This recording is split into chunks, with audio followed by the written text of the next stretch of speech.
ਸਤਿ ਸ਼੍ਰੀ ਅਕਾਲ। ਤੁਸੀਂ ਜੁੜੇ ਹੋਏ ਹੋ ਪੰਜਾਬੀ ਰੇਡੀਓ ਐਸਏ ਦੇ ਨਾਲ ਤੇ ਮੈਂ ਹਾਂ ਪ੍ਰਵੀਨ ਸ਼ਰਮਾ ਲੈ ਕੇ ਹਾਜ਼ਰ ਹਾਂ ਪ੍ਰੋਗਰਾਮ ਖਬਰ ਤੇ ਨਜ਼ਰ। ਖਬਰ ਤੇ ਨਜ਼ਰ ਪ੍ਰੋਗਰਾਮ ਦੇ ਵਿੱਚ ਖਬਰਾਂ ਤੇ ਚਰਚਾ ਕਰਨ ਦੇ ਲਈ ਮੇਰੇ ਨਾਲ ਜੁੜ ਚੁੱਕੇ ਨੇ ਪੰਜਾਬ ਤੋਂ ਪੱਤਰਕਾਰ ਮਿੰਟੂ ਗੁਰਸਰੀਆ ਜੀ। ਉਹਨਾਂ ਦਾ ਸਵਾਗਤ ਕਰਦੇ ਹਾਂ। ਪਹਿਲਾਂ ਫਿਰ ਕਰਾਂਗੇ ਕਿ ਅਹਿਮ ਖਬਰਾਂ ਤੇ ਚਰਚਾ। ਮਿੰਟੂ ਸਤਿ ਸ਼੍ਰੀ ਅਕਾਲ, ਸਵਾਗਤ ਹੈ ਜੀ ਪ੍ਰੋਗਰਾਮ ਖਬਰ ਤੇ ਨਜ਼ਰ ਦੇ ਵਿੱਚ। ਜੀ ਸ਼ੁਕਰੀਆ ਸਾਰਿਆਂ ਨੂੰ, ਸਤਿ ਸ੍ਰੀ ਅਕਾਲ ਜੀ। ਪੰਜਾਬੀ ਰੇਡੀਓ ਐਸਏ ਨੂੰ ਇਸ ਵੇਲੇ ਤੁਸੀਂ AM FM ਸਟੇਸ਼ਨ ਦੇ ਨਾਲ ਰੇਡੀਓ ਸੈੱਟ ਤੇ ਨੈਟ ਤੇ ਮੋਬਾਈਲ ਐਪ ਤੇ social media platforms Facebook YouTube ਤੇ ਦੇਖ ਰਹੇ ਹੋ, ਸੁਣ ਰਹੇ ਹੋ। ਸਾਰੇ ਹੀ ਦਰਸ਼ਕਾਂ ਦਾ ਪ੍ਰੋਗਰਾਮ ਦੇ ਵਿੱਚ ਸਵਾਗਤ ਹੈ।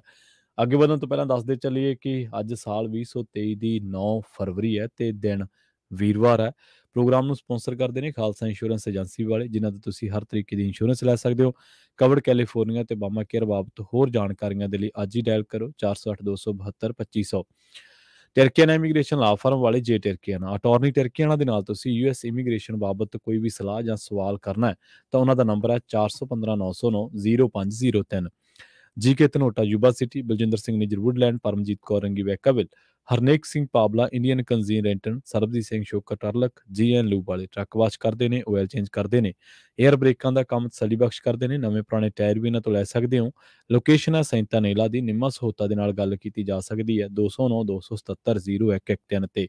ਜੱਸੀ ਗਿੱਲ ਬੇਕਰਸਫੀਲਡ ਤੋਂ ਤੇ ਬੂਟਾ ਸਿੰਘ ਰਾਣੀਪੁਰ ਫਰੈਜ਼ਨੋ ਤੋਂ। ਇਹਨਾਂ ਸਾਰੇ ਹੀ ਸਪਾਂਸਰਸ ਦਾ ਬਹੁਤ ਬਹੁਤ ਧੰਨਵਾਦ। ਤੇ ਜੇਕਰ ਤੁਸੀਂ ਵੀ ਇਹਨਾਂ ਪ੍ਰੋਗਰਾਮਾਂ ਨੂੰ ਸਪਾਂਸਰ ਕਰਨਾ ਚਾਹੁੰਦੇ ਹੋ ਤਾਂ ਸਟੂਡੀਓ ਦਾ ਨੰਬਰ ਹੈ 408 272 5200। ਮੈਨੂੰ ਜੀ ਖਬਰਾਂ ਦੀ ਸ਼ੁਰੂਆਤ ਕਰੀਏ ਅੰਮ੍ਰਿਤਪਾਲ ਸਿੰਘ ਤੋਂ। ਕਹਿੰਦੇ ਕਿ ਕੱਲ ਨੂੰ ਉਹ ਵਿਆਹ ਦੇ ਬੰਧਨ ਦੇ ਵਿੱਚ ਭੱਜਣ ਜਾ ਰਹੇ ਨੇ ਜੀ। ਹਾਂਜੀ, ਬਿਲਕੁਲ ਖੁਸ਼ੀ ਵਾਲੀ ਗੱਲ ਹੈ ਜੀ ਉਹਨਾਂ ਦੇ ਸਮਰਥਕਾਂ ਵਾਸਤੇ ਤੇ ਸਾਡੇ ਵੱਲੋਂ ਵੀ ਵਧਾਈ ਜੀ। ਬਿਲਕੁਲ ਦੇਖੋ, ਇਹ ਕੁਝ ਦਿਨ ਪਹਿਲਾਂ ਇਹ ਖਬਰਾਂ ਜਿਹੜੀਆਂ ਨੇ ਉਹ ਸੁਣਾਈ ਦਿੱਤੀਆਂ ਸਨ। ਮਤਲਬ ਕਿ ਪਤਾ ਲੱਗਿਆ ਸੀਗਾ ਕਿ ਉਹ ਜਲਦੀ ਸ਼ਾਦੀ ਕਰਵਾਉਣਗੇ। ਫਿਰ ਇੱਕ ਇੰਟਰਵਿਊ ਦੇ ਵਿੱਚ ਗ੍ਰਸਤੀ ਬਾਰੇ ਉਹਨਾਂ ਨੇ ਜਿਸ ਤਰ੍ਹਾਂ ਵਿਚਾਰ ਪ੍ਰਗਟਾਏ ਤੇ ਉਹ ਤੋਂ ਪਤਾ ਲੱਗਿਆ ਸੀਗਾ ਕਿ ਇਹ ਬਹੁਤ ਜਲਦੀ ਆਪਣਾ ਘਰ ਜਿਹੜਾ ਉਹ ਵਸਾ ਸਕਦੇ ਨੇ। ਤਾਂ ਖੈਰ ਤਰੀਕ ਦਾ ਤਕਰੀਬਨ ਤੈਅ ਸੀ, ਪਰ ਇਹ ਸਾਰੀਆਂ ਚੀਜ਼ਾਂ ਜਿਹੜੀਆਂ ਨੇ ਉਹ ਬੜੀਆਂ ਲੁਕਾ ਕੇ ਰੱਖੀਆਂ ਗਈਆਂ, ਪ੍ਰਾਈਵੇਸੀ ਰੱਖੀ ਗਈ। ਪਰ ਕਹਿ ਲਓ ਕਿ ਗੁਨਿੰਦਾ ਚੁਨਿੰਦਾ ਲੋਕਾਂ ਨੂੰ ਪਤਾ ਲੱਗ ਗਿਆ ਸੀਗਾ ਅੰਦਰ ਖਾਤੇ। ਸਾਰੀ ਚੀਜ਼ ਦਾ ਹੋ ਗਿਆ ਸੀਗਾ, ਇਲਮ ਹੋ ਗਿਆ ਸੀਗਾ ਕਿ ਅਮਰਤਪਾਲ ਸਿੰਘ ਜੀ ਦੀ ਸ਼ਾਦੀ ਹੈ ਜੀ। ਹੁਣ ਉਹ ਸਾਰੀਆਂ ਚੀਜ਼ਾਂ ਕਹਿ ਲਓ ਕਿ ਮੀਡੀਆ ਦੇ ਵਿੱਚ ਆ ਗਈਆਂ ਨੇ ਤੇ ਇਹ ਦੱਸਿਆ ਜਾ ਰਿਹਾ ਕਿ ਜਲੰਧਰ ਦੇ ਨਜ਼ਦੀਕ ਇੱਕ ਧਾਰਮਿਕ ਸਥਾਨ ਤੇ ਯਾਨੀ ਗੁਰੂ ਘਰ ਦੇ ਵਿੱਚ ਰਸਮਾਂ ਹੋਣਗੀਆਂ। ਸ਼ਾਦੀ ਦੀਆਂ ਰਸਮਾਂ ਜਿਹੜੀਆਂ ਹੁੰਦੀਆਂ ਆਪਾਂ ਨੂੰ ਪਤਾ ਹੀ ਆ, ਲਾਵਾਂ ਹੋਣਗੀਆਂ। ਇਸ ਤੋਂ ਇਲਾਵਾ ਸਾਦੇ ਢੰਗ ਦੇ ਨਾਲ ਪ੍ਰਸ਼ਾਦਾ ਛਕਿਆ ਜਾਏਗਾ, ਲੰਗਰ ਛਕਿਆ ਜਾਏਗਾ। ਤਾਂ ਇਹ ਸਾਰਾ ਕੁਛ ਹੈ ਜਿਹੜਾ ਉਹ ਭਲਕੇ ਹੋਏਗਾ। ਹਾਲੇ ਵੀ ਜਿਸ ਗੁਰੂ ਘਰ ਬਾਬਤ ਚਰਚਾ ਹੈ ਉਹਦੇ ਵਿੱਚ ਵੀ ਜਿਹੜੇ ਮਤਲਬ ਕਿ ਆਪਾਂ ਕਹਿ ਸਕਦੇ ਹਾਂ ਪ੍ਰਬੰਧਕ ਨੇ ਉਹ ਖੁੱਲ ਕੇ ਗੱਲ ਨਹੀਂ ਕਹਿ ਰਹੇ। ਮਤਲਬ ਕਿ ਇੰਨੀ ਗੁਪਤ ਰੱਖੀ ਜਾ ਰਹੀ ਹੈ। ਤੁਸੀਂ ਦੇਖੋ ਨਾ, ਸਾਰੀ ਜਿਹੜੀ ਸਮੁੱਚੀ ਵਿਆਹ ਦੀ ਗਤੀਵਿਧੀ ਆ, ਜੋ ਵੀ ਸਰਗਰਮੀ ਆ, ਬਹੁਤ ਗੁਪਤ ਤੇ ਸਾਦੇ ਢੰਗ ਨਾਲ ਦੱਸਿਆ ਜਾ ਰਿਹਾ ਕਿ ਸ਼ਗਨ ਵੀ ਜਿਹੜਾ ਬੀਤੇ ਦਿਨੇ ਪਿਆ ਉਹ ਵੀ ਬਹੁਤ ਗੁਪਤ ਰੱਖਿਆ ਗਿਆ। ਪਰ ਤੁਹਾਨੂੰ ਪਤਾ ਹੀ ਹੈ ਕਿ ਗੱਲ ਤੇ ਬਾਹਰ ਆ ਜਾਂਦੀ ਆ, ਚਾਹੇ ਉਹ ਕਿਸੇ ਐਕਟਰ ਦੀ ਸ਼ਾਦੀ ਹੋਵੇ, ਕਿਸੇ ਵੀ ਚਰਚਿਤ ਚਿਹਰੇ ਦੀ ਸ਼ਾਦੀ ਹੋਵੇ। ਤਾਂ ਅੱਜ ਮੀਡੀਆ ਦੇ ਵਿੱਚ ਇਹ ਖਬਰਾਂ ਜਿਹੜੀਆਂ ਨੇ ਉਹ ਆ ਗਈਆਂ ਤਕਰੀਬਨ। ਪਰ ਇੱਕ ਗੱਲ ਜਿਹੜੀ ਆ ਉਹ ਫੇਰ ਅੱਜ ਥੋੜੀ ਜਿਹੀ ਕਹਿ ਲਓ ਕਿ ਕਾਲੀ ਵਾਲੀ ਹੋਈ ਆ। ਕੁਛ ਜਿਹੜੇ ਮੀਡੀਆ ਅਦਾਰੇ ਨੇ, ਉਹਨਾਂ ਮੀਡੀਆ ਅਦਾਰਿਆਂ ਨੇ ਕੀ ਕੀਤਾ ਕਿ ਚੱਕ ਕੇ ਹੁਣ ਕੁੜੀ ਦਾ ਨਾਮ ਜ਼ਾਹਰ ਹੋ ਗਿਆ ਕਿ ਫਲਾਣਾ ਜੀ ਕੁੜੀ ਦਾ ਨਾਮ ਆ। ਚਲੋ ਉੱਥੋਂ ਚੱਕ ਕੇ UK ਦੀ, ਕਿਉਂਕਿ ਉਹ ਕੁੜੀ ਹੈ ਜਿਹਦੇ ਨਾਲ ਸ਼ਾਦੀ ਹੋਣੀ ਹੈ, ਜੋ ਅਮਰਤਪਾਲ ਸਿੰਘ ਦੀ ਸਿੰਘਣੀ ਬਣ ਜਾ ਰਹੇ ਆ। ਤਾਂ ਕਹਿ ਲਓ ਕਿ ਉਸ ਤੋਂ ਬਾਅਦ ਇਹਨਾਂ ਨੇ ਕੁਛ ਜਿਹੜੇ ਮੀਡੀਆ ਅਦਾਰੇ ਆ ਚੱਕ ਕੇ ਮਤਲਬ ਕਿ ਸਰਚ ਮਾਰੀ ਹੋਣੀ ਨੇ, ਜੋ ਹੁੰਦਾ ਹੀ ਅੱਜ ਕੱਲ ਸੋਸ਼ਲ ਮੀਡੀਆ ਦੇ ਅਕਾਊਂਟ ਵਗੈਰਾ। ਉਹ ਸਾਡੇ ਮਿੱਤਰ ਨੇ, ਉਹਨਾਂ ਦੇ ਗਾ ਨੋਨ ਹੈ UK ਦੇ ਵਿੱਚ, ਉਹਨਾਂ ਦੀ ਕੁੜੀ ਦੀ ਫੋਟੋ ਲਾ ਦਿੱਤੀ ਗਈ। ਉਹਨਾਂ ਨੇ ਵਿਚਾਰਿਆਂ ਨੇ ਸਾਡੇ ਤੱਕ ਅਪਰੋਚ ਕੀਤੀ ਗਾ, ਜਿਸ ਤਰੀਕੇ ਨਾਲ ਨੰਬਰ ਵਗੈਰਾ ਹੁੰਦੇ ਨੇ। ਤਾਂ ਮਤਲਬ ਕਿ ਇੰਨੀ ਕਾਹਲੀ ਕੀਤੀ ਜਾਂਦੀ ਹੈ ਕਿ ਤੁਸੀਂ ਕਿਸੇ ਵੀ ਪੱਖ ਤੋਂ ਕੋਈ ਚੀਜ਼ ਜਿਹੜੀ ਹੈ ਉਹ ਇਹ ਨਹੀਂ ਦੇਖਦੇ ਕਿ ਕਿਹਦੀ ਹੈ, ਕਿਹਦੀ ਸ਼ਕਲ ਸੂਰਤ ਆ, ਕਿਹੜਾ ਨਾਮ ਆ। ਉਹ ਨਾਮ ਮਿਲਦਾ ਜੁਲਦਾ ਸੀ ਕਿਤੇ ਕੁੜੀ ਦਾ, ਤੇ ਉਹ ਇੱਥੇ ਜਾ ਕੇ ਕਿਤੇ ਫੋਟੋਆਂ ਇੱਕ ਵੱਡੇ ਅਦਾਰੇ ਨੇ ਵੀ ਯੂਜ਼ ਕਰ ਦਿੱਤੀਆਂ। ਖੈਰ ਇਹ ਵੀ ਤਜਰਬਾ ਜਿਹੜਾ ਉਹ ਹੋ ਜਾਂਦਾ ਕਈ ਵਾਰ। ਤਾਂ ਖੈਰ ਹੁਣ ਭਲਕੇ ਜਿਹੜੀ ਹੈ ਉਹ ਸ਼ਾਦੀ ਨਿਪਰੇ ਚੜ ਜਾਏਗੀ ਜੀ। ਅਗਲੀ ਖਬਰ ਦੇ ਵੱਲ ਵਧੀਆ ਮਿੰਟੂ ਜੀ, ਤੇ ਗੱਲ ਕਰੀਏ ਮੋਹਾਲੀ ਮੋਰਚੇ ਦੀ। ਝੜਪ ਵਾਲੀ ਥਾਂ ਤੇ ਜੱਥਾ ਅੱਜ ਫੇਰ ਪਹੁੰਚਿਆ ਜੀ, ਜਿੱਥੇ ਝੜਪਾਂ ਹੋਈਆਂ ਸੀਗੀਆਂ। ਐਲਾਨ ਦੇਖੋ ਇਹਨਾਂ ਦਾ ਹੈਗਾ ਹੀ ਆ ਕਿ ਅਸੀਂ ਤੇ ਡੇਲੀ ਆਵਾਂਗੇ। ਅੱਜ ਜਦੋਂ ਇਹ ਜੱਥਾ ਗਿਆ, ਉਸ ਤੋਂ ਪਹਿਲਾਂ FIR ਦਰਜ ਹੋ ਚੁੱਕੀ ਸੀ ਇਹਨਾਂ ਦੇ ਕੁਝ ਆਗੂਆਂ ਤੇ, 7-8 ਆਗੂਆਂ ਤੇ, ਜਿਹਦੇ ਵਿੱਚ ਜਗਤਾਰ ਸਿੰਘ ਹਵਾਰਾ ਦੇ ਧਰਮੀ ਪਿਤਾ ਜਿਹੜੇ, ਇਸ ਤੋਂ ਇਲਾਵਾ ਬਲਵਿੰਦਰ ਸਿੰਘ, ਰੁਪਿੰਦਰ ਸਿੰਘ, ਇਹਨਾਂ ਤੇ ਪਰਚੇ ਦਰਜ ਹੋ ਚੁੱਕੇ ਆ। ਮਤਲਬ ਕਿ 7-8 ਜਿਹੜੇ ਮੇਨ ਬੰਦੇ ਸੀਗੇ। ਜਦੋਂ ਪਰਚਾ ਦਰਜ ਹੋਇਆ ਤੇ ਉਸ ਤੋਂ ਬਾਅਦ ਫਿਰ ਜਿਹੜਾ ਮੋਹਾਲੀ ਪੁਲਿਸ ਨੇ ਕੋਈ ਪਰਚਾ ਦਰਜ ਕੀਤਾ ਸੀਗਾ, ਤੇ ਉਹਦੇ ਬਾਰੇ ਵੀ ਪਤਾ ਲੱਗਿਆ ਕਿ ਇੱਕ ਮੋਹਾਲੀ ਪੁਲਿਸ ਨੇ ਵੀ ਪਰਚਾ ਦਰਜ ਕਰ ਰੱਖਿਆ। ਖੈਰ ਇਹ 2 FIR ਜਿਹੜੀਆਂ ਉਹ ਇਹਨਾਂ ਤੇ ਹੋ ਚੁੱਕੀਆਂ ਸੀ, ਪਰ ਫਿਰ ਵੀ ਦੇਖਣ ਵਾਲੀ ਗੱਲ ਇਹ ਸੀ ਕਿ ਕੀ ਇਹ ਜੱਥਾ ਲੈ ਕੇ ਜਾਂਦੇ ਨੇ ਜਾਂ ਅੱਜ ਨਹੀਂ, ਤੇ ਜੇ ਲੈ ਕੇ ਜਾਂਦੇ ਨੇ ਤੇ ਹਾਲਾਤ ਕਿਸ ਤਰ੍ਹਾਂ ਦੇ ਰਹਿਣਗੇ। ਸੋ ਜੱਥਾ ਗਿਆ 31 ਜਾਣਿਆਂ ਦਾ, ਬੜਾ ਇੱਕ ਅਨੁਸ਼ਾਸਨਾਤਮਕ ਢੰਗ ਦੇ ਨਾਲ ਸਾਰੇ ਬੰਦੇ ਜਿਹੜੇ ਲਿਸਟਡ ਕੀਤੇ ਗਏ, ਫਿਰ ਉਹਨਾਂ ਦੀ ਗਿਣਤੀ ਜਿਹੜੀ ਤੈਅ ਕੀਤੀ ਗਈ ਕਿ ਦੂਸਰਾ ਬੰਦਾ ਕੋਈ ਵਿਅਕਤੀ ਉਹਦੇ ਵਿੱਚ ਸ਼ਾਮਲ ਨਹੀਂ ਹੋਵੇਗਾ। ਗਏ ਨੇ ਉੱਥੇ ਫਿਰ ਰੋਕਿਆ ਗਿਆ, ਕਿਉਂਕਿ ਅੱਜ ਤਾਰਬੰਦੀ ਜਾਂ ਜਿਹੜੇ ਦੂਸਰੇ ਪ੍ਰਬੰਧ ਸੀ, ਟਿੱਪਰ ਲਿਆ ਕੇ ਉਹਨਾਂ ਨੇ ਰੱਖ ਛੱਡੇ ਸਨ, ਉਹ ਬੜੇ ਜ਼ਿਆਦਾ ਐਤਕੀ ਪੁਖਤਾ ਸੀਗੇ ਕੱਲ ਦੇ ਮੁਕਾਬਲੇ। ਦੂਸਰੇ ਪਾਸੇ ਪੰਜਾਬ ਦੀ ਪੁਲਿਸ ਵੀ ਜਿਹੜੀ ਉਹ ਐਕਟਿਵ ਨਜ਼ਰ ਆਈ। ਤਾਂ ਇਹਨਾਂ ਨੇ ਜੋ ਉਹ ਜਥਾ ਭੇਜਿਆ ਸੀਗਾ, ਜਦੋਂ ਉੱਥੇ ਉਹ ਜਥਾ ਪਹੁੰਚਿਆ ਤੇ ਉਹਨਾਂ ਦੇ ਨਾਲ ਕੁਝ ਦੇਰ ਗੱਲਬਾਤ ਕੀਤੀ, ਤੇ ਉਸ ਤੋਂ ਬਾਅਦ ਫਿਰ ਜਦੋਂ ਉਹਨਾਂ ਨੇ ਇਨਕਾਰ ਕਰ ਦਿੱਤਾ ਤੇ ਹੋਇਆ ਕਿ ਇਹ ਜਥਾ ਉੱਥੇ ਹੀ ਬੈਠ ਕੇ ਨਾਮ ਸਿਮਰਨ ਕਰਨ ਲੱਗ ਪਿਆ। 2 ਘੰਟੇ ਦਾ ਵਕਫਾ ਜਿਹੜਾ ਇਹਨਾਂ ਨੇ ਰੱਖਿਆ ਸੀਗਾ ਕਿ ਅਸੀਂ ਉੱਥੇ ਬੈਠਾਂਗੇ।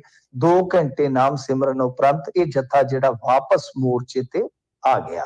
ਮਤਲਬ ਕਿ ਅੱਜ ਕੋਈ ਵੀ ਹਿਲਜੁਲ ਨਹੀਂ ਹੋਈ। ਜਿੰਨੀ ਕੁ ਸਾਨੂੰ ਜਾਣਕਾਰੀ ਮਿਲੀ ਹੈ ਕਿ ਕੱਲ ਦੀ ਥੋੜੀ ਚੁਕੰਨੀ ਹੋਈ ਸਰਕਾਰ, ਮੀਟਿੰਗਾਂ ਵੀ ਹੋਈਆਂ, ਜਿਵੇਂ ਹਰੇਕ ਅੰਦੋਲਨ ਚ ਸੰਘਰਸ਼ ਦੇ ਵਿੱਚ ਵੇਖਿਆ ਜਾਂਦਾ ਹੈ ਕਿ ਸਾਈਡ ਤੋਂ ਫਿਰ ਕਈ ਵਾਰ ਗੱਲਾਂ ਬਾਤਾਂ ਹੁੰਦੀਆਂ ਕਿ ਸਥਿਤੀ ਜਿਹੜੀ ਆ ਉਹ ਅੰਡਰ ਕੰਟਰੋਲ ਰਹੇ। ਵੈਸੇ ਕੱਲ ਜੋ ਹੋਇਆ ਉਹ ਮੰਦਭਾਗਾ ਸੀਗਾ। ਤਾਂ ਫਿਰ ਇਸ ਤੋਂ ਬਾਅਦ ਜਦੋਂ ਸਾਰਾ ਕੁਝ ਹੋ ਗਿਆ ਤਾਂ ਇੱਕ ਵਾਰੀ ਆਪਾਂ ਕਹਿ ਸਕਦੇ ਹਾਂ ਕਿ ਕੱਲ ਦੀਆਂ ਜੋ ਘਟਨਾਵਾਂ ਹੋਈਆਂ ਨੇ, ਚਲੋ ਅਨਫੋਰਚੂਨੇਟ ਹੈ ਜੋ ਹੋਇਆ, ਪਰੰਤੂ ਉਸ ਤੋਂ ਬਾਅਦ ਅੱਜ ਮੋਰਚੇ ਵਾਲਿਆਂ ਨੇ ਸਮਝ ਲਿਆ ਕਿ ਭਾਈ ਜਿਸ ਦਿਸ਼ਾ ਵੱਲ ਕੱਲ ਅਸੀਂ ਵੱਧ ਗਏ ਸੀ ਉਹ ਦਿਸ਼ਾ ਸ਼ਾਇਦ ਠੀਕ ਨਹੀਂ ਹੈ। ਇਸੇ ਕਰਕੇ ਅੱਜ ਬਹੁਤ ਪੀਸਫੁਲੀ, ਬਹੁਤ ਯੋਜਨਾਬੱਧ ਤਰੀਕੇ ਨਾਲ, ਵਿਉਂਤਬੱਧ ਤਰੀਕੇ ਦੇ ਨਾਲ ਇਹ ਅੱਗੇ ਵਧੇ ਆ। ਪਰ ਵੱਡੀ ਗੱਲ ਇਹ ਆ ਕਿ 2 FIR ਜਿਹੜੀਆਂ ਵੱਖ-ਵੱਖ ਹੋ ਗਈਆਂ, ਇੱਕ ਚੰਡੀਗੜ੍ਹ UT ਦੇ ਵਿੱਚ ਤੇ ਦੂਸਰੀ ਪੰਜਾਬ ਦੇ ਵਿੱਚ। ਤਾਂ FIR ਜਿਹੜੀ ਚੰਡੀਗੜ੍ਹ ਵਾਲਿਆਂ ਨੇ ਕੱਟੀ ਆ ਉਹ ਤਾਂ 307 ਹੋਰ ਬਹੁਤ ਸਾਰੀਆਂ ਧਾਰਾ ਜਿਹੜੀਆਂ ਉਹ ਲਾ ਦਿੱਤੀਆਂ ਗਈਆਂ। ਇੱਥੋਂ ਤੱਕ ਕਿਹਾ ਗਿਆ ਕਿ ਸਾਡਾ ਕੁਝ ਮਤਲਬ ਕਿ ਹਥਿਆਰ ਜਾਂ ਕੁਝ ਹੋਰ ਔਜ਼ਾਰ ਜਿਹੜੇ ਹੁੰਦੇ, ਸਾਜੋ ਸਮਾਨ, ਉਹ ਵੀ ਇਹਨਾਂ ਨੇ ਲੁੱਟ ਲਿਆ ਹੈ। ਤਾਂ ਇਹ FIR ਦੇ ਵਿੱਚ 2-3 ਗੱਲਾਂ ਹੈਗੀਆਂ ਨੇ। ਖੈਰ ਹੁਣ ਦੇਖੋ ਕੱਲ ਨੂੰ ਜਥਾ ਫੇਰ ਜਾਏਗਾ ਤੇ ਕੱਲ ਕੀ ਬਣਦਾ, ਪਰ ਇਹ ਸਾਫ਼ ਹੈ, ਸਪਸ਼ਟ ਹੈ ਕਿ ਜਥੇ ਜਿਹੜੇ ਆ ਉਹ ਮੁਸਲਸਲ ਜਾਂਦੇ ਰਹਿਣਗੇ ਤੇ ਜਿੰਨਾ ਚਿਰ ਗੱਲਬਾਤ ਜਿਹੜੀ ਕੋਈ ਤੁਰਦੀ ਨਹੀਂ। ਤਾਂ ਗੱਲਬਾਤ ਦੇ ਵੀ ਸੰਕੇਤ ਤੇ ਅੱਜ ਮਾਲਵਿੰਦਰ ਸਿੰਘ ਕਾਂਗੋਰਾ ਨੇ ਦਿੱਤੇ ਆ। ਉਹ ਕਹਿੰਦੇ ਕਿ ਮੁੱਖ ਮੰਤਰੀ ਸਾਹਿਬ ਇੱਥੇ ਹੈ ਨਹੀਂ ਗੇ, ਪਰ ਜਿਵੇਂ ਆਉਣਗੇ ਤਾਂ ਮੁੱਖ ਮੰਤਰੀ ਸੰਵਾਦ ਤੋਂ ਕਦੇ ਨਹੀਂ ਭੱਜਦੇ, ਸੰਵਾਦ ਲਈ ਉਹ ਹਾਜ਼ਰ ਨੇ। ਹੁਣ ਦੇਖਦੇ ਹਾਂ ਸੰਵਾਦ ਆਖਰਕਾਰ ਕਦੋਂ ਹੋਏਗਾ। ਜੀ, ਅਗਲੀ ਖਬਰ ਦੇ ਵੱਲ ਵਧੀਆ ਮਿੰਟ ਜੀ, ਤੇ ਗੱਲ ਕਰੀਏ ਪੰਜਾਬ ਸਰਕਾਰ ਵੱਲੋਂ ਜਿਹੜਾ ਜ਼ੀਰਾ ਸ਼ਰਾਬ ਫੈਕਟਰੀ ਨੂੰ ਝਟਕਾ ਦਿੱਤਾ ਗਿਆ ਜੀ। ਦੇਖੋ ਇਹ ਝਟਕਾ ਕੀ ਹੈ ਕਿ ਜਦੋਂ ਵੀ ਕੋਈ ਇੰਡਸਟਰੀ ਲੱਗਦੀ ਆ ਉਹਦੇ ਕੋਲ 2 ਕੰਸੈਂਟ ਹੁੰਦੇ ਨੇ, ਇੱਕ ਐਸਟੈਬਲਿਸ਼ ਦਾ ਤੇ ਇੱਕ ਹੁੰਦਾ ਆਪਰੇਟ ਦਾ। ਤਾਂ ਆਪਰੇਟ ਕੀ ਹੈ ਕਿ ਹੁਣ ਇਹਨਾਂ ਨੇ ਉਹ ਕੰਸੈਂਟ ਜਿਹੜਾ ਆ ਆਪਰੇਟ ਵਾਲਾ ਉਹ ਰੱਦ ਕਰ ਦਿੱਤਾ ਹੈ। ਤਾਂ ਇਹਦਾ ਮਤਲਬ ਇਹ ਹੈ ਕਿ ਹੁਣ ਇਸ ਫੈਕਟਰੀ ਤੇ ਇੱਕ ਤਰ੍ਹਾਂ ਨਾਲ ਕਹਿ ਲਓ ਕਿ ਪੱਕੇ ਤੌਰ ਤੇ ਤਾਲਾ ਲਟਕ ਸਕਦਾ ਹੈ। ਠੀਕ ਹੈ, ਇਹ ਮਾਮਲਾ ਹੈ ਜੀ। ਤਾਂ ਕਿਉਂਕਿ ਇਹ ਜਿਹੜਾ ਹੁੰਦਾ ਇਹ ਜ਼ਿਆਦਾਤਰ ਜੇ ਤੁਸੀਂ ਦੇਖੋਗੇ ਵੈਸੇ ਤਾਂ ਲੰਮਾ ਚੌੜਾ ਚੱਕਰ ਹੁੰਦਾ ਹੈ। ਜਦੋਂ ਐਸਟੈਬਲਿਸ਼ ਦਾ ਲੈਂਦੇ ਆ ਤਾਂ ਫੈਕਟਰੀਆਂ ਜਦੋਂ ਬਣਦੀਆਂ ਨੇ ਤਾਂ NOC ਵਗੈਰਾ ਜਿਹੜੀਆਂ ਹੁੰਦੀਆਂ ਨੇ ਵੱਖ-ਵੱਖ ਮਹਿਕਮਿਆਂ ਤੋਂ ਲਈਆਂ ਜਾਂਦੀਆਂ ਨੇ।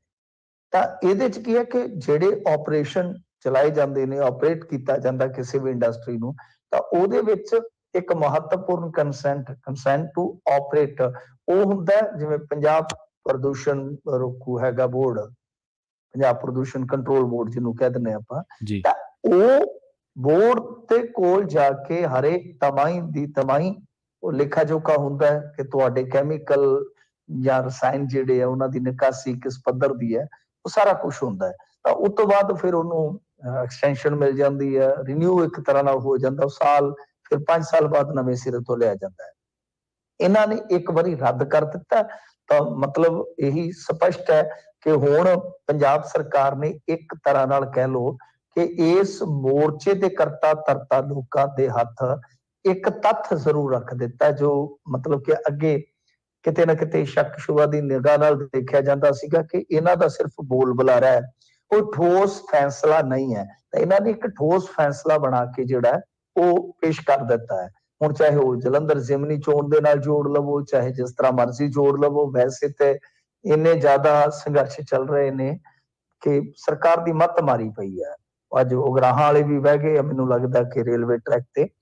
ਤਾਂ ਕਹਿਣ ਦਾ ਮਤਲਬ ਇਹ ਹੈ ਕਿ ਹੁਣ ਉਹ ਮੰਨਦੇ ਆ ਕਿ ਨਹੀਂ ਮੰਨਦੇ, ਇਹ ਵੀ ਵੇਖਣਾ ਹੋਏਗਾ।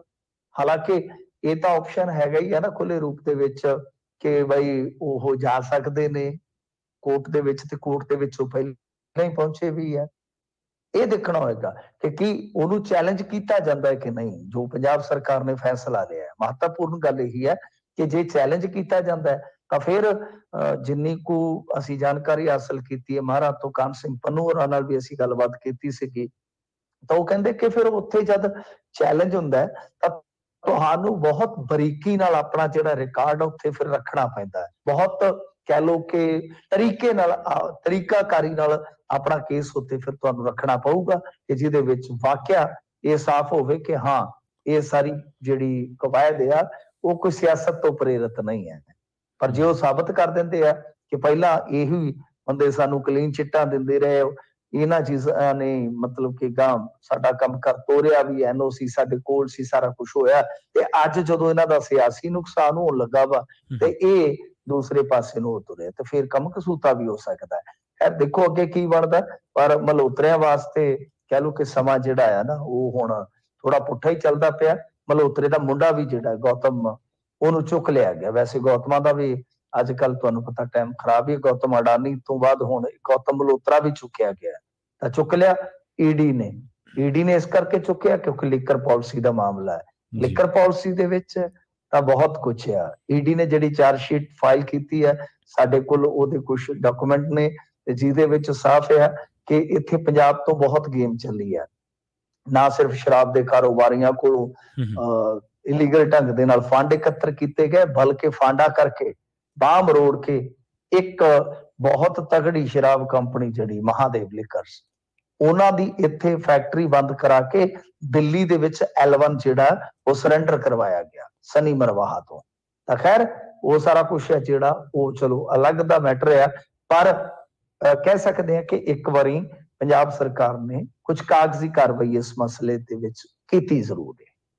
ਜੀ ਅਗਲੀ ਖਬਰ ਦੇ ਵੱਲ ਵਧੀਏ ਮਿੰਟ ਜੀ, ਤੇ ਗੱਲ ਕਰੀਏ ਰਾਮ ਰਹੀਮ ਦੀ। ਖੁਦ ਬਲਾਤਕਾਰ ਦੇ ਮਾਮਲੇ ਦੇ ਵਿੱਚ ਸਜ਼ਾ ਜ਼ਾਫਤਾ ਤੇ ਪੱਤਰਕਾਰ ਦੇ ਕਤਲ ਮਾਮਲੇ ਦੇ ਵਿੱਚ ਸਜ਼ਾ ਜ਼ਾਫਤਾ ਰਾਮ ਰਹੀਮ ਹੁਣ ਦੇ ਰਿਹਾ, ਕਹਿੰਦੇ ਬ੍ਰਹਮਚਾਰੀ ਬਣਨ ਦੇ ਉਪਦੇਸ਼।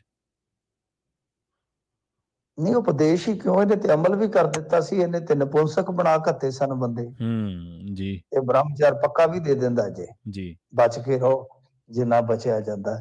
ਤਾਂ ਇਹ ਬ੍ਰਹਮਚਾਰ ਤੇ ਖਾਸ ਜਿਹੜਾ ਉਹ ਐਸਾ ਦਿੰਦਾ ਹੈ ਕਿ ਮੁੜ ਕੇ ਬੰਦੇ ਦੀ ਜ਼ਿੰਦਗੀ ਨਰਕ ਜੀ। ਖੈਰ ਇਹਦਾ ਬਈ ਸੂਤ ਲੱਗਾ, ਹੁਣ ਜੋ ਮਰਜ਼ੀ ਬੋਲੀ ਜਾਵੇ, ਇਹ ਤਾਂ ਬਥੇਰੀਆਂ ਗੱਲਾਂ ਕਹੀ ਜਾਂਦਾ।